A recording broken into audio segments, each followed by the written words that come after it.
2008 सालीच मी मे महिन्यामध्ये उज्जैनला होतो, महाकालच्या दर्शनासाठी गेलेलो. तर तिथे दर्शन केल्यानंतर जसं आपण नेहमी जे स्ट्रगलर असतात ते जसं गाऱ्हाणं घालतात की बाबा एखादी तरी डेली सोप मिळू दे. कारण त्यावेळेला डेली सोपचं महत्त्व खूप होतं, कारण डेली सोप मिळणं म्हणजे नोकरी मिळण्यासारखं होतं त्यावेळेला. त्यावेळेला म्हणजे ॲक्च्युली हमारे जमाने त्यावेळेला असं काही वेब सिरीज किंवा OTT प्लॅटफॉर्मवर काही नव्हते.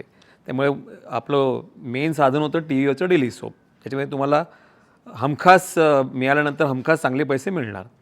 तेवढाच एक डोक्यात एक थॉट होता आणि म्हणून त्या दर्शन वगैरे झालं नेहमीप्रमाणे आणि मी घरी आलो परत इंदोरला घरी आल्यानंतर मला फोन आला सोनालिका जोशीचा, जी माझ्या बायकोचा रोल करते. आम्ही एक सिरियल केली होती त्याच्या अगोदर. सिरियलचं नाव होतं परिवार. तर त्याच्यामध्ये मी आणि ती नवरा बायकोच होतो. तर तिला विचारण्यात आलं होतं की तुमच्याचसाठी म्हणजे ती ऑडिशन पास झाली होती. तिची पण गंमत अशी होती की ती ऑडिशनला जेव्हा गेली होती ती नेमकी का कोणास ठाऊक पैठणी नेसून गेली होती. असं कोणी जात नाही ऑडिशन असं पण ती गेली होती आणि मग आसिफ मोदींना ती बघितल्यानंतर हीच माझी माधवी असं म्हणून तिने सिलेक्ट केलं होतं त्यांनी. तर त्यांनी विचारलं होतं तिला की तुमच्या नवऱ्याची भूमिका करणारा असा एक कलाकार हवा आहे जो आम्हाला मिडल क्लास ब्राह्मण म्हणून दिसेल, मराठी टिपिकल पुण्याकडचा वगैरे असं.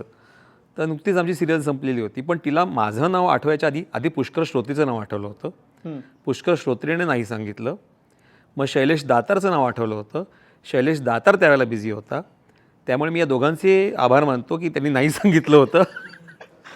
म्हणूनच 18 वर्ष. आणि नंतर मग का कोणाच ठाऊक मला तिनं फोन केला आणि मी तिथे होतो इंदोरला आणि मला तो फोन आला. म्हणजे मी घरी आलो होतो दर्शन करून आणि मला फोन आला होता हिचा की असं मी ऑडिशन दिलेलं आहे तर तू जाऊन जरा भेट.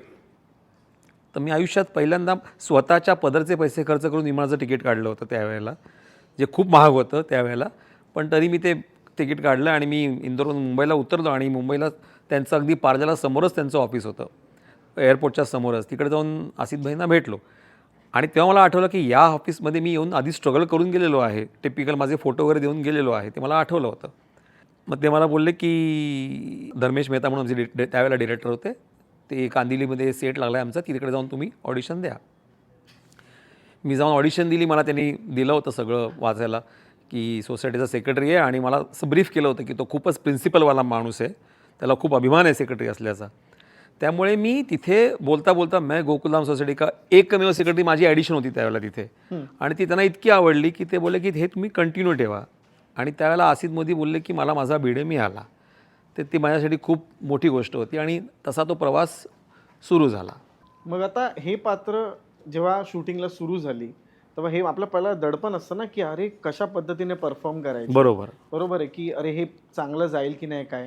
आणि मुळात आपण मराठी कलाकार असल्यामुळे आपल्याला हे पहिलं दडपण असतं, एक कॅरेक्टर प्ले करणं, त्याच्या मागे आपले 1750 आपले प्रश्न सुरू असतात. तर त्यावेळेला भिडे हे कॅरेक्टर परफॉर्म करत असताना काय डोक्यात प्रश्न होता आणि कसं डेव्हलप होत गेलं? एक्झॅक्टली. आता मला दडपण फक्त एकाच गोष्टीचं होतं, अभिनयाचं नव्हतं. दिलीप जोशी नावाचा एक अभिनेता कसलेला जेठालाल, तो माझ्यासमोर होता.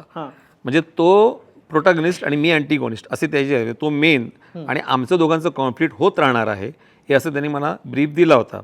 त्याचा मुलगा टपू हा माझ्या म्हणजे म्हणतात ना की टपलेला आहे तो माझ्या म्हणजे नशिबाला टपलेला आहे की तो.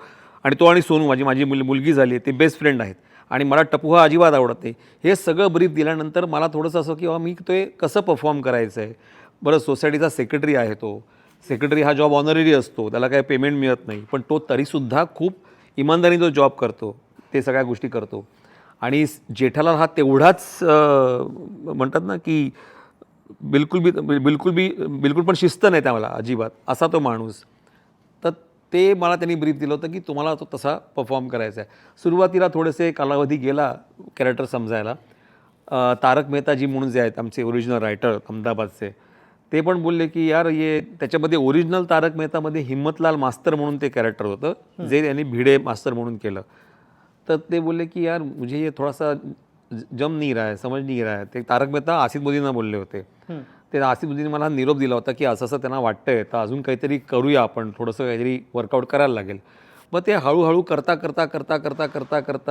ते गोष्ट इतकी छान झाली, त्या कॅरेक्टर डेव्हलप, की मग तारक मेहतांचा मीच फेवरेट ॲक्टर झालो त्यांना जेठालालपेक्षा मी जास्ती आवडायला लागलो. तर ते मला खूप माझ्यासाठी चांगलं होतं की बाबा तारक मेहताना आता मी आवडायला लागलेलो आहे. मेन ओरिजिनल रायटर की त्यांची पात्र जी डोक्यातमध्ये होती त्या पात्रामध्ये मी आता ते शिरलेलो आहे बेसिकली. त्यामुळे ती सुरुवात तशी होती. दडपण म्हटलं तर फक्त तेवढंच होतं की समोर दिलीप जोशी नावाचं एक अभिनयाचं दुकान होतं पूर्णपणे. पण त्या माणसाकडनं मी प्रचंड शिकलो, अजूनही शिकतोय. दिलीप जोशी हा उत्तम अभिनेता आहेच, पण त्याच्यापेक्षा तो उत्तम रिॲक्टर आहे. आणि मला असं वाटतं जे उत्तम रिॲक्टर आहेत ना ते आज खूप मोठ्या पदावरती आहेत. कारण ॲक्टर सगळे असतात. कधीकधी काय होतं ॲक्टरना रिॲक्ट म्हणजे अगदीच बाय द वे करतात, पण हा माणूस तितक्याच ताकदीने रिॲक्ट करतो. आणि मला असं वाटतं अभिनयामध्ये रिॲक्टरची भूमिका जास्ती असते कॉमेडीमध्ये. बरं, थोडं आपण मागे येऊया तुमच्या आयुष्यामध्ये. दुबईमध्ये नोकरी करत होतात. ती नोकरी सोडून का वाटलं आपण थिएटर करावं? आणि बरं, तुम्ही तिकडून निघाल्याच्या नंतर सुद्धा तिकडे काय असंच थिएटर सोडून आलात? ते तिथे थिएटर नवीन फॉर्म करून आलात? तुम्ही एक संस्था पण तिकडे फॉर्म केली, प्रतिबिंब नावाची. हो. ॲक्च्युली नाटकाची आवड तर माझी खूप लहानपणापासूनची आहे, म्हणजे 8वीत असल्यापासून. मला ते नाटकाचं नाव पण माहिती आहे. मला शाळेत नाही जायचंय. आम्ही शाळेत जाणार आम्ही शाळेत नाही. नाही जाणार. हां, आम्ही शाळेत जाणार नाही नावाचं नाटक होतं. तिथून माझी पहिली सुरुवात झाली होती. त्यावेळेला ते एकमेव कमर्शियल नाटक होतं, बालनाट्य, जे दर सुट्टीच्या दिवशी चालायचं असं होतं. ते तेव्हा फक्त मे महिन्यात किंवा दिवाळीच्या सुट्टीत असं नव्हतं. ते रेग्युलर बेसिसवरती चालू होतं नाटक. त्यामुळे त्या नाटकात माझी सुरुवात झाली होती पहिलीच अभिनयाची, म्हणजे तशी बघायला गेली तर. आणि मला या क्षेत्रात यायचं होतं याचं कारण म्हणजे याचं मेन मुद्दा असा होता की जे ते नाटक मी केलं होतं त्याच्यामध्ये सगळी मुलं होती, मुलं मुली एकत्र होती. त्यामुळे मला ते स्टेज फिअर तेव्हाच गेलं होतं पहिल्यापासूनच.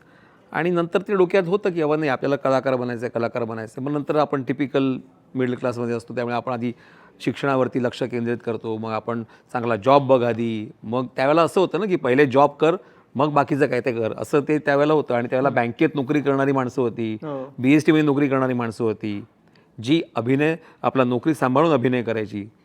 त्याच्यामुळे आपली मोठमोठी उदाहरणं आहेत, प्रशांत नामले सर किंवा प्रदीप पटवर्धन सर. हे सगळे व्यवस्थित उत्तमरित्या स्थायिक होते आपल्या नोकरीमध्ये. तर त्यावेळेला ते खूप तो पकडा होता की नाही नोकरी करायची आणि मग हे करायचं. आणि त्या दरम्यान माझ्या मामाचा फोन आला, जो दुबईला ऑलरेडी स्थायिक झालेला होता बरेच वर्षापूर्वी. त्याने सांगितलं की तो जो कोर्स केलेला तो मी पण केला होता, त्यामुळे तू इकडे माझ्याकडे एक ऑपॉर्च्युनिटी आहे. मला तर नव्हतं जायचं, कारण त्याला नेमकीच माझी एक कथनी नावाची सिरियल झाली होती दूरदर्शनवरती नुकतीच. आणि असं वाटत होतं की आता काम मिळायला सुरुवात झालेली आहे. बरं, त्यावेळेला कसं होतं, फार असे चॅनल नव्हते. एक तर दूरदर्शन 1-2 आणि फार तर फार झी TV आणि सोनी TV असं त्यावेळेला होतं. मी गोष्ट करतोय 1997ची, 95-96ची त्यावेळेची.